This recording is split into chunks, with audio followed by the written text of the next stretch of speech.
Hello friend, behind me is a 2023 Hyundai Ioniq 6 that we leased last week and we drove it a bunch. So I want to share my thoughts with you about this car so you can make the best decision if you're in the market for electric vehicle. Or maybe you just want to get the hybrid but you need a little push to go full electric. This is the best video for you. Let's get into it. As you can see, we have a really nice headlight with all LEDs. One of the reasons that we leased this car is the look of this car, the shape, and it sort of looked like a Porsche, but I mean at the discounted price. But that's one of the reasons that we got this. We were actually looking to get the Ioniq 5 or Ioniq 6, and we have one Honda hybrid that we were thinking about, and we eventually decided to get this one because we test drove the both Ioniq 5 and Ioniq 6. They both drive the same, but this one looks nicer. So this is the SEL class. We have the 20-inch wheels, automatic handles. The handles look like this. I mean, I'm not really a fan of these handles, but it gets the job done. And when you get close to the car, they pop out so you can open it. And in the back, we have this sporty look with these spoilers. We have two spoilers that gives it a really nice look. And we have these LED lights in the back as well. I like these lines and stripes right here. And if you look at the back, the trunk, you can open it like with the key. That's the whole space that you get. If you pull this lever, so you can put it down. If you need to put something that is long, you can do it this way. But the centerpiece is not gonna move. Comparing to the Ioniq 5, it's a little bit less than Ioniq 5, but we are happy with the space that we get. But if you need more space, this is probably not the right car for you. We have a little space right here. I don't know why they have it here. It's pretty much enough for a laptop or a small bag, but it's better than nothing, I guess. So as far as the rear seats, we have plenty of room here. I'm 5'9" and I have a lot of headroom here, so there's no issue with that. There's a lot of space in the back as well. And we also have these USB Type-C chargers in the back. We have the fans, really nice texture for the seats. We have a nice armrest with the cup holder here. And this is the look that we have inside. We have the leather seats. We have the control buttons for the windows in the middle. We have a lot of storage down in the middle as well. We have a cup holders. We have a wireless charger right here in this class. And we have the USB Type-C connection. The cable is not included for the Android Auto or Apple Car. This is a touch screen that shows you all the controls. And we have the battery percentage. We have the clock. You can go do all the settings. It will show you how much mileage you have and all sorts of things. And on the driver's side, we have this screen. We have some buttons down here for start and stop. We have the climate control.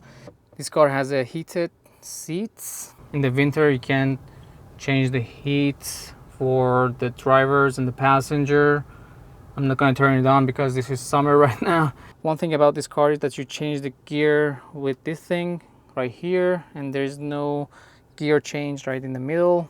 We have some lights that you can adjust, depends on your mood. If you're like into that lighting in the car, you can change the driver modes here. By pressing that, you can switch between Eco, Normal, and Sport. We usually drive on Eco, which is pretty fast, but you can go to Normal or Sport, but you get less range.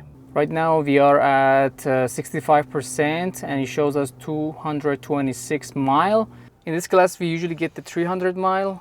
Also this car has the super fast charging, which charges pretty fast. At 30 minutes we can get to 80%, which is really good. So on the limited version of this car, we have the Bose premium speakers, but this one has the normal ones. But I didn't notice anything like bad about the speakers. You can turn up the volume and I like it. I mean, the sound is nice, right?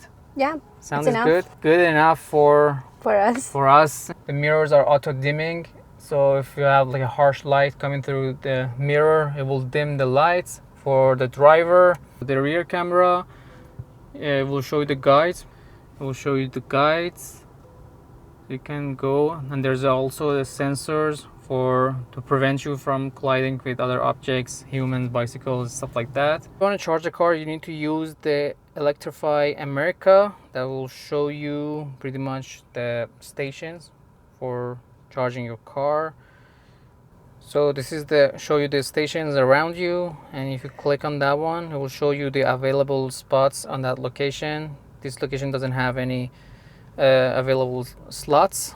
When you go there, it will show you the available slot. You click on it and you can select to start charging, and you can charge your car super fast charge.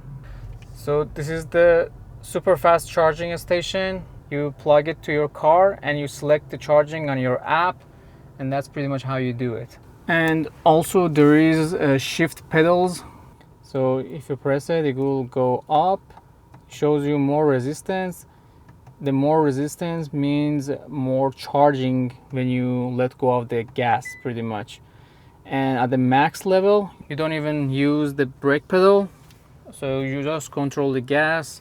So if you let go of the gas, the car gonna stop by itself because it does have the sensor, so it pretty much detects the cars in front of you and stops by itself. Also, the cruise control on this car, it's a smart cruise control, so you don't have to manually control the speed when you're on the highway or anything. You just adjust how many cars do you want to have in between you and the cars in the front, and it will automatically adjust the speed, so you don't constantly monitor the speed and stuff like that.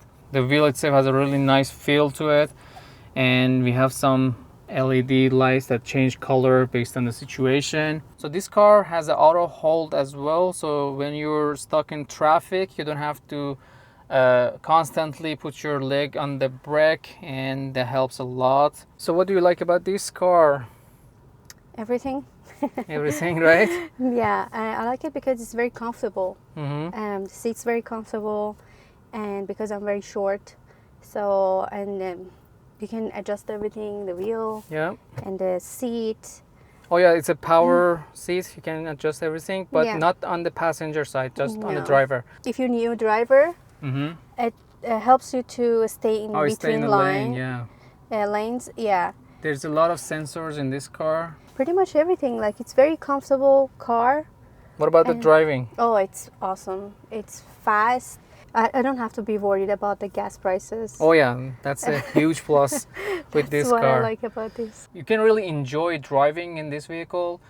It has 225 horsepower because this one is a real wheel drive, but if you get the all-wheel drive, it will be 320 horsepower, which is a lot of horsepower. But the all-wheel drive is actually $3,500 more expensive, and actually you get a lot less range. It's around 260 or 70 miles for that one, but this one gets 300. And as far as the pricing, we were really thinking about the hybrid or the electric car. Right now there's a promotion on the Hyundai website that if you lease or purchase the Ioniq 6 or Ioniq 5, you get like a $5,000 to $7,500 of cash back for a bonus. Also, if you're in California, you get $2,000 rebate for the clean vehicle. Also, for 2 years, we don't pay anything as far as the charging the car, because through an app you can charge your car for 30 minutes for free. 30 minutes of fast charging gives you 80%, which is really good. For 2 years, I mean, you don't have to be worried about the gas prices.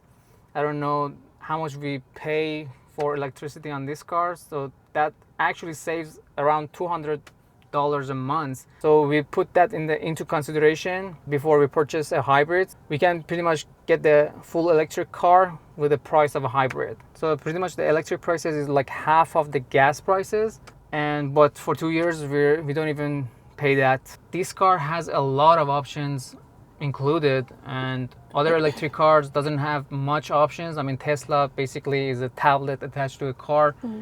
But this one gives you a lot of sensors, a lot of options, good speakers, good really good mileage, very powerful engine, 225. Also, this car has a 10-year warranty for the battery. So if anything happens with the battery, they were gonna change it. That was one of the worries that we have with the electric car, because we heard that after 5 years, you need to change the battery. So they're gonna do it for you. So there's no issue there. The only downside for this car would be the keys. It's like a plasticky. I mean, she likes it. You like it, right? Yeah. But it's not my favorite. It's literally plasticky and lightweight, and I'm not really a fan of. I don't like the material though, but I like the shape of it. Yeah. You just like the shape? Yeah. Okay. It doesn't really feel premium, in my opinion. Yeah.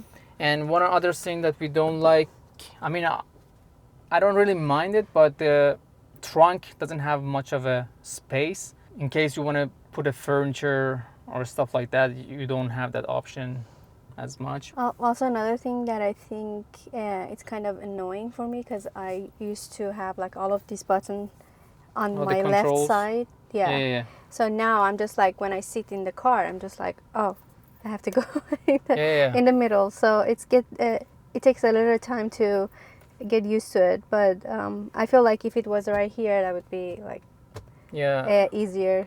I mean, that's what we are used to. We never had a car that has the button right in the middle. But that was the point for this car. They made it the luxury cockpit for the driver, so that's why they have it here. So you just relax and you have the controls here. I personally prefer it to be on the door. Yeah, that would be much easier. And also you have LED lights right here. Oh, there's LED lights on the door as well, so you can change the color in the menus. I guess that's pretty much it. We are really satisfied with our purchase. So far, we're really enjoying driving this car. The driving is smooth as a butter. That's how I put it.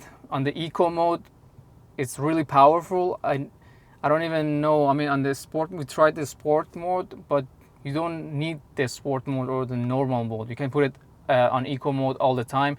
That actually gives you a lot more range. When it's in the sport mode, it's kind of scary, because it's super fast. It's faster. And it's not for me. I'm just okay with the eco. It's just too fast.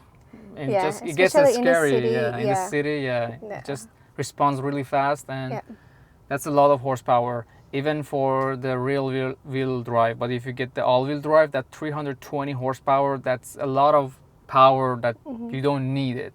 But it gives you less mileage. So I don't recommend getting the all-wheel drive.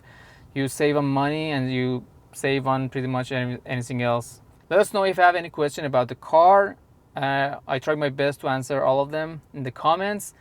And also I'm going to leave the link to the dealership that we got this car from, because they were really helpful to us and they answered all of our questions. It took us like 4 hours, but they were patient enough to help us through the whole process, and also offering us the best deals that they have. So you can check them out in the description as well. So thank you for watching the video. Give us a like and let us know what you think about the Ioniq 6.